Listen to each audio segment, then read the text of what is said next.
I took care of him for 3 whole years. We've done more than our share. Just because he saved your life back then, does that mean you have to give up your entire future to repay him? There are so many ways to show gratitude. It doesn't have to be by marrying him. I stood quietly to the side, watching the conversation between mother and son, unconsciously tightening my grip on the edge of my shirt. Ever since Uncle Blake arrived, Mrs. Hartman had seemed to dislike me more and more. Even though people say I'm slow, I can still understand some of what they mean.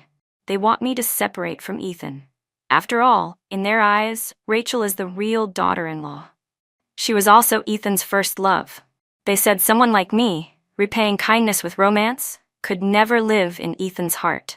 Now that Rachel is back, they think it's time I give up my place as the lady of the Hartman family. But Ethan and I already had a marriage agreement, and every night, we played those thrilling little games together. Our relationship was great. Just because I'm a little slow, does that mean I deserve to be pushed aside? With my eyes turning red, I anxiously looked toward the man beside me. He was refined and noble. Sunlight shone across his sharply defined face. It was incredibly handsome. His deep, enchanting eyes held countless emotions, like a bottomless ocean. Looking into them felt like falling, like getting lost. But the pressure he exuded was overwhelming. If I wasn't already used to being near him, I wouldn't be able to bear it. Ethan's voice was cool and calm, and his face remained expressionless.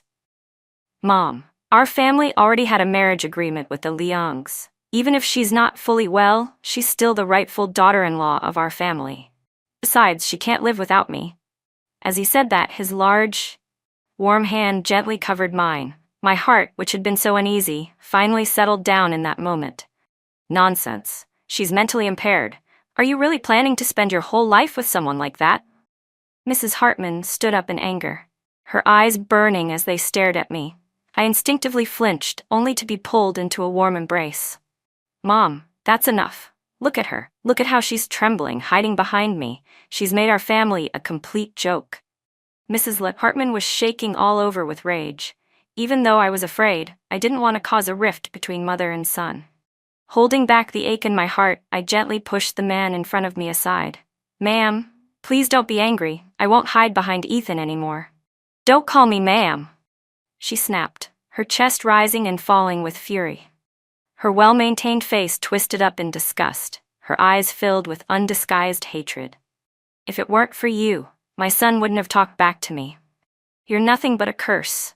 I'm begging you, please just leave our family already. Faced with her blatant hostility, I couldn't hold it in anymore.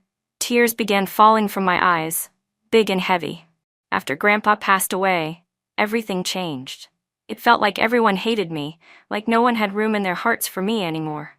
Cry, cry, cry. That's all you know how to do. You've cried away all the luck from this house. Mrs. Hartman, please don't be angry. She's not fully aware of things. Don't lower yourself to her level.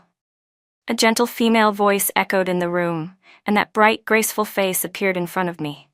She carried herself with elegance, like a perfect white swan. Meanwhile, I was nothing more than the ugly duckling that highlighted her beauty.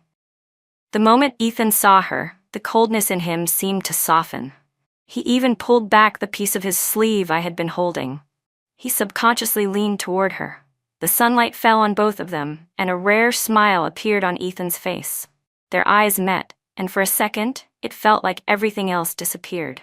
I suddenly remembered the phrase my tutor once taught me, a perfect match.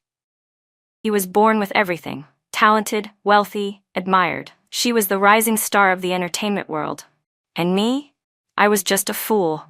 No matter how you looked at it, I could never be a match for Ethan. If I didn't exist, they would probably be incredibly happy together. But if it hadn't been for me saving Ethan, I would have been an exceptional person too. Yes, part of it was to repay his kindness, but if he didn't want it, who could have forced him? In the end, I was still his rightful fiancée. Just look at Rachel, Mrs. Hartman said. If you had married her, would I have to put up with any of this? All right already. My wife now is Haley. Ethan's tone was firm. Stop saying things that might be misunderstood. Haley will get upset.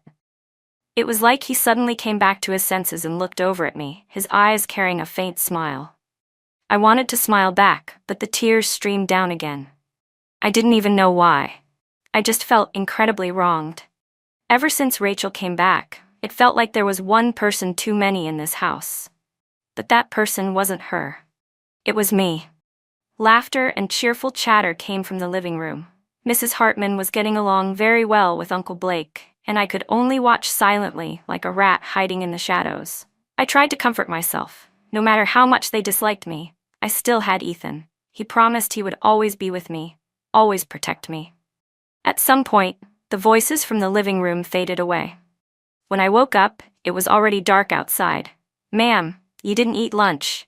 Please try to have something for dinner," Uncle Mason said gently as he knocked on my bedroom door. "Young master has an event tonight and won't be coming home. He asked that you get some rest early." I hadn't eaten much all day, and my chest still felt heavy and tight. I was about to refuse, but my stomach let out a loud protest. Fine, I couldn't starve myself. I slipped on my shoes and headed downstairs, planning to ask Uncle Mason about Ethan's whereabouts. But just then, the television screen lit up with his handsome face. I froze. Then Rachel's beautiful, radiant face appeared right next to his. The two of them stood together, a perfect match of beauty and talent. "Mr. Hartman, we've heard rumors that your position as husband might soon be filled by someone new. Is that true? By bringing Miss Rachel to this event, are you making it official?" Ethan's expression was cold as his assistant, Jared, stepped forward to speak. But Rachel reached out and slipped her hand through Ethan's arm, interlocking their fingers. The two of them stood close, just like the way Ethan used to be with me when we played our games every night. "This is a private matter," Ethan said, his entire body exuding an aura that warned strangers to stay away. "We won't be disclosing anything." He had always hated it when women clung to him or tried to use his fame. He'd lose his temper every time. But this time, he didn't deny anything. He didn't explain. My chest tightened like it was being crushed. A rush of heat shot straight to my head. I bolted out of the villa. No. I had to ask him. I needed to know exactly what was going on between them. "Ma'am, where are you going at this hour?" Uncle Mason's anxious voice called after me, but I couldn't stop. Right now, I just desperately needed answers. The party was in full swing, bright lights, clinking glasses, elegantly dressed men and women. But in my eyes, there was only Ethan. I had to know. If he really didn't want to be with me anymore, then I'd leave. Grandpa once told me, "Never waste your life on someone who doesn't love you. Follow your heart." Wherever Ethan went, he stood out, always the star. I spotted him right away, surrounded by reporters. Rachel stood next to him, and Ethan instinctively shielded her with his body. My nose stung. I couldn't take it anymore. I rushed toward him. "Ethan, tell me, do you even like me?" My eyes were red, and I clutched my dress tightly, my hands trembling. The wet fabric clung uncomfortably to my body, but I didn't care. I just needed to hear his answer. "What are you doing here?" he asked, without even looking at me properly. There was no joy in his eyes, only deep frustration. He had never let me attend events like this. Of course, he was unhappy to see me now. "Don't worry about that, just answer me." I stared up at him with everything I had, pleading. He pressed his lips together and said nothing. But the reporters swarmed in instantly. "Miss Liang, are you making an appearance tonight because you're afraid of losing Mr. Hartman?" one asked. "Mr. Hartman took you in back then, but you repaid his kindness by trapping him in this relationship. Don't you think that's a bit unfair?" "That's right, Miss Liang," another chimed in. "You're not normal. Shouldn't you step aside for Mr. Hartman and let him be with someone better?" "Miss Liang, a person shouldn't repay kindness with betrayal. When do you plan to give up your position?" The reporters' questions came at me like a tidal wave, but I could tell they were all aimed at me. Why were they targeting me? "Everyone, please stop pressuring Haley.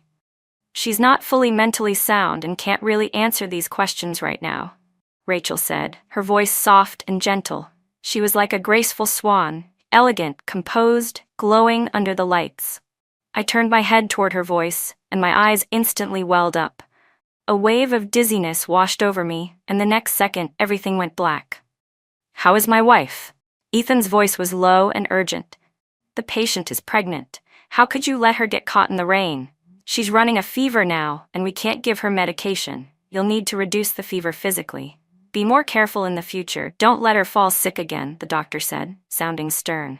Ethan was silent for a long moment before giving a quiet response. It was from the nurse that I learned the news. I was pregnant. Ethan, they said there's a baby inside me. Is that true? I slowly placed my hand on my lower belly, gently stroking it. My eyes were filled with tenderness. He gave a quiet, Then the three of us will be a family, I said, beaming. Grandpa used to say that a family of 3 is the most stable. From now on, we'll always be together. I smiled brightly, but he didn't look happy at all. That idiot is pregnant? What? She's going to give birth to another little idiot to curse our Hartman family. Mrs. Hartman's eyes were practically spitting fire when she found out I was pregnant. One fool in the house isn't enough? She suddenly rushed forward and grabbed me. Come with me. We're going to take care of this now. This child cannot be kept. No, I won't. This is my baby. I fought back with everything I had, instinctively hiding behind Ethan. As expected, Ethan stepped in to block her. Mom, you'll scare her. Mrs. Hartman's panic flared. Haven't you suffered enough from this woman? Are you really gonna let her ruin your whole life? Do you want to drive your own mother to the grave?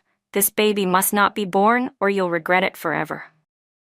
My eyes were red with tears. But Mom, this is your own grandchild. Why don't you want him? Grandpa told me that as long as I had a baby, Ethan and I could live happily together. Even Mrs. Hartman would be good to me. So why is everything different now that I really am pregnant? Look at your condition. You're still mentally challenged, and now you want to bring a child into this family?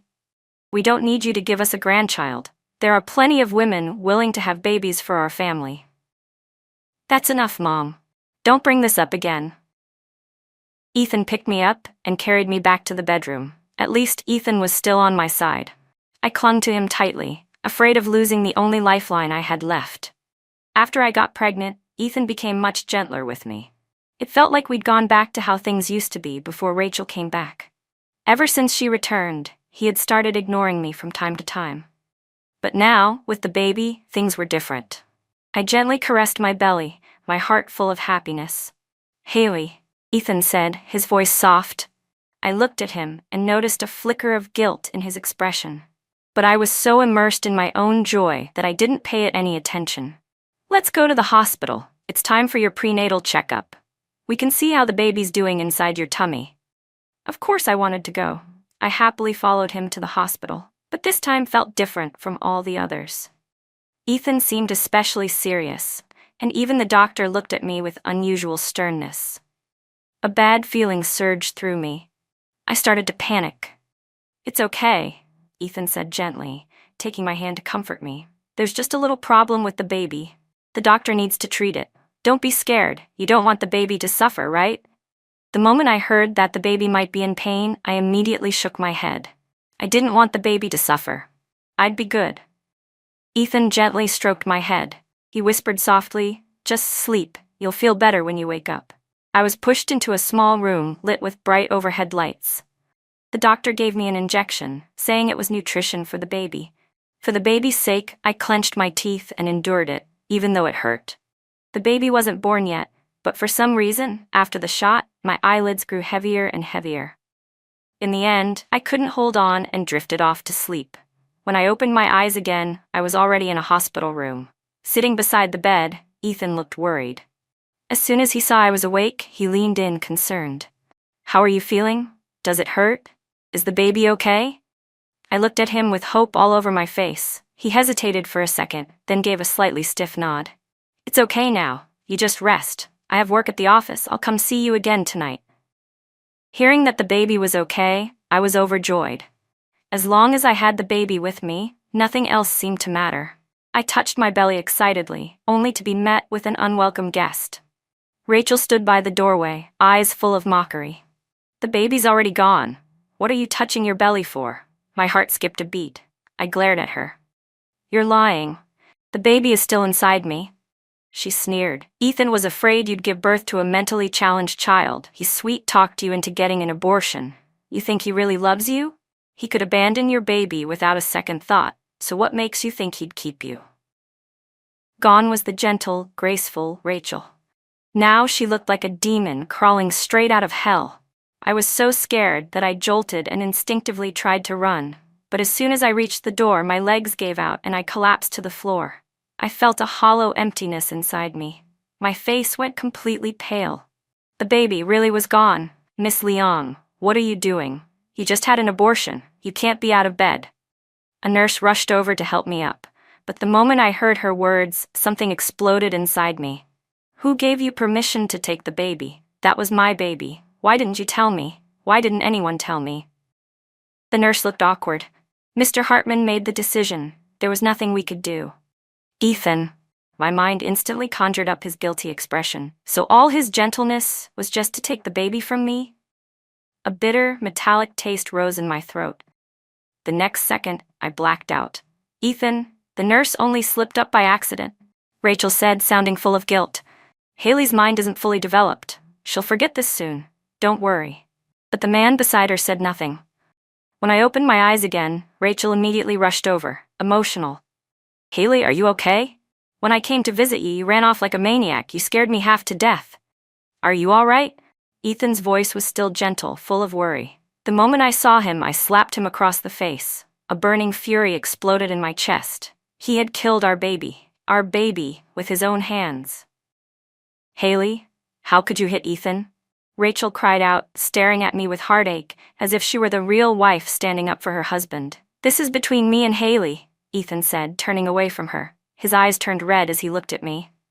A bright red handprint burned on his pale cheek. Haley, I was wrong about this, but you're not in any condition to raise a child right now. Why? I stared at him coldly. Because I'm the idiot you all think I am? This was my child, Ethan. You didn't even give me the chance to keep it. I hate you. After that, Ethan brought me back to the villa. And from that moment on, everything changed. Ethan started coming home earlier and earlier. I didn't know if it was out of guilt, but no matter how he tried to make it up to me, the baby was never coming back. Lying on the soft bed with moonlight spilling across the sheets, I felt for the first time a growing urge to escape from Ethan Hartman. I couldn't go on living with the man who killed my baby. Grandpa always told me that I was just slower to respond than others, but just because of that, in their eyes, I didn't deserve to have a child of my own. Haley, after all this time, you still won't forgive me? Ethan's voice came from behind me as he suddenly pulled me into his arms. His breath brushed against my skin, and for the first time I felt nothing but disgust. I didn't say anything. The air between us fell into silence. Suddenly he climbed on top of me, his body hot and heavy. I knew this move. I had asked the doctor before. This was how babies were made. The thought of my unborn baby, the one who never got the chance to live, surged to the surface, boiling with pain and rage. I kicked him off me with all my strength. Ethan's dazed expression cleared in an instant, but his eyes were filled with dissatisfaction, as if he couldn't believe I would reject him. That was so long ago, he muttered. Do you really have to keep holding on to it? Are you really going to give up on me because of that lump of flesh? That lump of flesh. So to him, our baby was just a lump of flesh. Get out. I screamed. I don't want to see you. Get out of here. I punched and kicked him in fury. Ethan hadn't expected such a violent reaction. He hesitated for a moment, then turned and left without saying another word. Coldness swept over me, freezing me to the bone. I began to miss Jojo. Jojo was my best friend. If he were here, he would definitely stand up for me. From the doorway, I heard Rachel's sweet, concerned voice. Ethan, how could Haley hit you?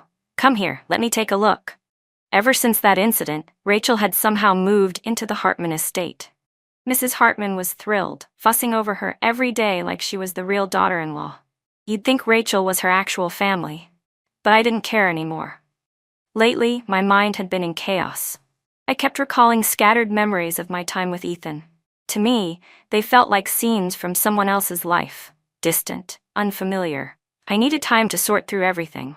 Gradually, my emotions started to stabilize, especially after every argument with Ethan. The headaches became unbearable. I realized I was getting closer and closer to not needing him anymore. Ethan, I said one evening, I want a divorce. The moment those words came out, the atmosphere in the room shifted completely. Mrs. Hartman, who had never once looked at me kindly, rushed over and grabbed my hand. Sweet child, you've finally come to your senses. I always knew you were smart. This is wonderful. If you ever miss my cooking after the divorce, just stop by. My kitchen is always open to you. She didn't even wait for the divorce to be finalized before changing how she addressed me. Mom, Haley didn't mean it, Ethan said, pulling me behind him protectively. You know she can't live without me. And besides, she became like this because she saved me. I owe her for life. What are you talking about? Mrs. Hartman frowned. There are plenty of ways to repay kindness. Even if you two divorce, she can still live in our house. Worst case, I'll adopt her as a goddaughter. I said Haley can't live without me, Ethan repeated firmly. So stop saying things that might be misunderstood. The only woman who can be my wife is Haley. Without another word, he dragged me back into the bedroom and threw me onto the bed, pinning me beneath him. His eyes burned with anger. Haley, what do you mean by this? It was just a baby. Is it really worth holding a grudge this long? My eyes turned red with tears. My voice trembled with pain. Ethan Hartman, you promised to make me happy forever, but staying with you only makes me miserable now. It was like something inside him cracked. He stared at me, and slowly, guilt filled his eyes. I'm sorry, he whispered. It was all my fault. I'll make it up to you from now on, Ethan said, holding me tightly in his arms like he wanted to fuse me into his very bones. Let's just live a good life together. But it was too late. I didn't want him anymore. Lately I kept dreaming about Grandpa. He missed me, and I missed him too. I would always wake up from those dreams in tears. One night, when I woke up again, I noticed a fruit knife lying not far away. No one in this world liked me anyway. Maybe it would be better if I just went to be with Grandpa sooner. I remembered something Rachel once told me. If you lose too much blood, you'll die. Thinking of Grandpa's kind, gentle face, I instinctively gripped the knife tighter. Grandpa, I'm coming. Ethan came home carrying my favorite little cakes. But then, something's wrong. Ethan, Haley slit her wrists. The cake box dropped to the floor. I floated in the air, watching Ethan rush into the room like a madman. He carried my blood-soaked body into the car. Drive, to the hospital, now. Even when I was being rushed into surgery, his face was pale as death. I hovered above, looking down at him. It was the first time I had ever seen that expression, real fear and panic. Normally, he had expressions, yes, but they were cold, distant. Not like this, not like he was falling apart. Don't worry, Ethan, Rachel said gently beside him, trying to comfort him. Haley will be okay. She tried to reach out to him, but Ethan stopped her cold with one look. What are you doing here? Move out of the Hartman house. If it weren't for you, Haley would have never gotten so upset. We were doing just fine before you came and stirred everything up. Rachel's eyes instantly filled with tears. Ethan, I was just visiting. I didn't do anything. How can you say that about me? Mrs. Hartman chimed in. Ethan, you can't blame Rachel for this. She didn't do anything. Haley did this to herself. Honestly, if that fool really died, things might actually be simpler for us. Ethan's sharp glare landed on his mother, and she immediately shut her mouth and dragged Rachel away with her. Ethan was left standing alone in the hospital hallway, filled with regret. Haley, this is all my fault. Please don't let anything happen to you. Unfortunately, or maybe fortunately, I survived. But I didn't want to wake up. I just lay there, like a vegetable, trapped in my own body. Surprisingly, Ethan didn't seem bothered at all. Instead, he cared for me even more attentively than before. Haley, I've been thinking a lot during this time, he said one day, holding my hand, his eyes full of tenderness. You were right. I was wrong before. I should have respected you. Don't worry, when you wake up, I'll do anything you ask. I looked at him and slowly spoke in my mind. Even divorce? But he didn't hear me. He just called for the nurse to wipe my body again, then returned to his work at the desk nearby. Ethan was truly busy. His days were packed with endless meetings and document signings. Just watching him exhausted me, but he didn't seem tired at all. He worked like a machine. He would often hold my hand and smile. Haley, I'm working hard to earn money to buy you your favorite little cakes, okay? Lying in bed, I didn't respond. In my heart, I pouted, I don't want your little cakes anymore. Ethan, Haley's been unconscious for so long, Mrs. Hartman said eventually, unable to stay silent. If she were going to recover, she would have by now. Are you really planning to spend your whole life with this fool? Her visits became frequent, coming every few days to persuade him. Rachel is a good girl. she said. She truly loves you. Her family might not be as wealthy as ours, but she's still better than that idiot. And if you really can't let go of the fool, I'm sure Rachel would be willing to help take care of her too. Rachel, who stood silently nearby, suddenly spoke up. Ethan, I'm willing to help take care of Haley, together. I'll treat Haley like my own sister, I swear. Don't do anything foolish, don't ruin your whole life over one moment of anger. Who says Haley won't wake up? All of you, get out. Winter came again. Ethan began dressing me in pretty little dresses and even learned how to do makeup. He applied delicate touches to my face, styling me like a doll. Haley, didn't you always love wearing pretty skirts? Look, I dressed you up today. You look so beautiful. Just open your eyes and take a look. His eyes were red as he gazed at me, his voice thick with emotion. The doctors had said that I still showed no signs of wanting to wake up. If I didn't regain consciousness within the next 3 days, I would spend the rest of my life lying in bed like this. I drifted above, listless, watching myself. The truth was, I really didn't want to wake up. I missed Grandpa. But no one could tell me where he was. Rachel had lied to me. She said if I died, I'd get to see Grandpa again. But I had been floating for so long, and still I hadn't found him. It was like hope had vanished. Then Ethan brought someone to see me, my best friend, Jojo. When I saw Jojo, I was overwhelmed with excitement and rushed toward him, trying to hug him, but I passed right through. You wouldn't let me see him, Jojo said, turning to Ethan with cold fury, and this is what you turned her into. Book back? Then, to my shock, Jojo slapped Ethan across the face. Jojo, who had always been afraid of him, actually raised her hand for me. That courage, for me. My nose tingled, and for the first time, I regretted listening to Ethan and not seeing Jojo all those years. I used to love playing with Jojo because he never treated me like I was stupid. He treated me like a real person with respect. He took me on adventures, tried to stimulate my brain, to jog my memory and bring me back. But Ethan had gotten mad. He forbade me from seeing Jojo and even pressured him until Jojo was sent abroad. At first, I missed Jojo so much. But over time, with Ethan's constant gaslighting and manipulation, I started to forget him. This isn't the time for that, Jojo said now, snapping at Ethan. She doesn't want to wake up. Her condition is critical. Are you really going to let her lie there forever? Realizing how bad it was, Jojo broke down, grabbing my hand and sobbing.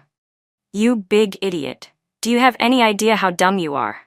If you don't love that bastard, then leave. He's not the only man in the world. Your grandfather left you so much money. Would it kill you to live your life without getting married? You have me. Are you really going to leave me behind? We made a promise, remember? To travel the world together. Are you going to break that promise now? Do you have no conscience at all? His words hit me like lightning. That's right, I still have Jojo. Why would I stay with a man who hurt me so deeply? That would make me a complete fool. No, I refuse to be a fool. With that thought, I turned and flew toward my body. Haley, you're awake, Jojo cried, holding me tightly as tears streamed down his face. Ethan stood silently to the side, his eyes reddened. Does the divorce still stand? I asked, blinking at Ethan. He hesitated, voice dry, as though the words were hard to say. Yeah. You've grown up, Jojo said, nudging me with a teasing grin as we walked out of the civil affairs office. First thing you do after waking up is divorce. Weren't you once ready to die for this guy? I shrugged. I haven't been happy for a long time. Grandpa wouldn't want to see me live like that. Yes, I had regained my full mental clarity. Everything from before, I remembered it all. Not far away, Ethan stood watching me with deep emotion, his face full of guilt. Haley, I made you suffer so much. I'm sorry, especially about the baby. That was entirely my fault. If anything ever happens, promise you'll still come to me. We'll still be like before. I looked at him calmly. There's no going back. Ethan, this is the end for us. Now, I live in the estate Grandpa left me. Life had never felt so peaceful. Back when I lived like this every day, I never realized how precious it was. But after that visit to the Hartman family, I finally understood that what I used to have was nothing short of a dream life. Turns out, for a woman, staying in her own home is truly the most comfortable. Especially with Jojo by my side. We laughed and talked all day in the estate. Every day felt full and meaningful. But today an unwelcome guest showed up at the estate. Haley, I was wrong before. Mrs. Hartman said. It was my fault for tearing you two apart. You don't know what kind of viper Rachel turned out to be. She took advantage of my trust and did all kinds of shady, despicable things. She's caused a huge mess at the company. A lot of investors pulled out. Now the entire funding chain has collapsed. Didn't your grandfather leave you quite a bit of money? You were once my daughter-in-law, after all. You can't really just watch the Hartman family fall apart, can you? Besides, Ethan always treated you well.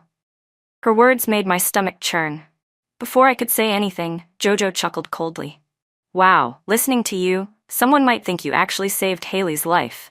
You need a serious reality check. Haley saved your son's life. She's the reason he's even alive. And what did your family do?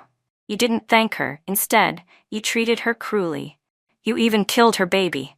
Now that things are falling apart, suddenly you remember her? What kind of shameless people are you? It's disgusting.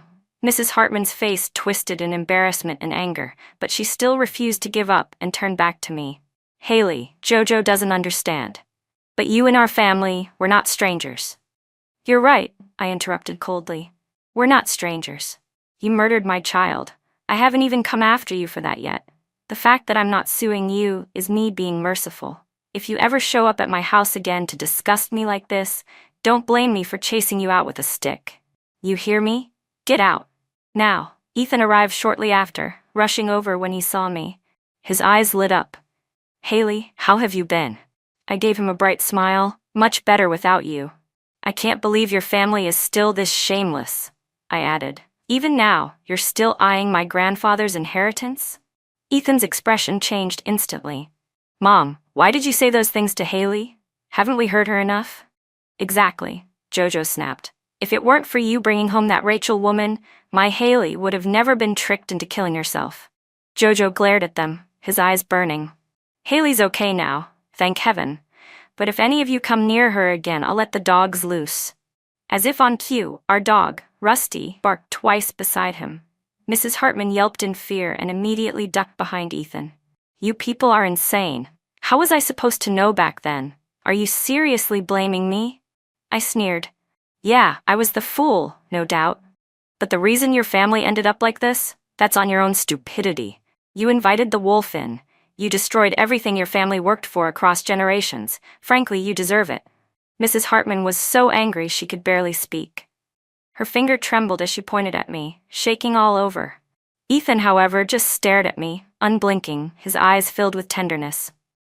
I'll make things right for you, Haley, he said quietly. I don't expect forgiveness. I just hope you'll be happy. I looked at him with cold indifference. Save it. I never want to see you again. His eyes turned red. Son, why even talk to people like that? Mrs. Hartman hissed. But she was kicked out of my house anyway, cursing the entire way.